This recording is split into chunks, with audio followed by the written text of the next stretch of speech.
કહી શકાય કે રાજકોટમાં બુક્કાની ધારી લૂંટારુઓ ત્રાટક્યા હતા।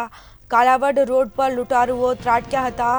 સાથે જ કહી શકાય કે બાઇક, 2 મોબાઈલ સહિતની લૂંટ ચલાવીને ફરાર થયા હતા। તો બુક્કાની ધારી ટોળકી સીસીટીવીમાં કેદ થઈ છે।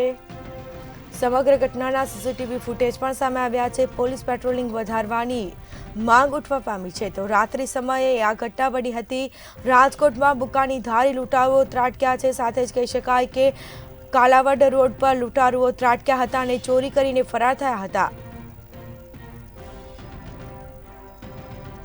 તો બાઇક, 2 મોબાઈલ સહિતની લૂંટ ચલાવીને લૂંટારુઓ ફરાર થયા હતા। બુક્કાની ધારી ટોળકી સીસીટીવીમાં કેદ થઈ છે। સમગ્ર ઘટનાના સીસીટીવી ફૂટેજ સામે આવ્યા છે। પોલીસે પેટ્રોલિંગ વધારવાની પણ માંગ ઉઠવા પામી છે। સાથે જ રાજકોટમાં બુક્કાની ધારી લૂંટારુઓ ત્રાટક્યા હતા। ચોરીની ઘટના બનવા પામી છે।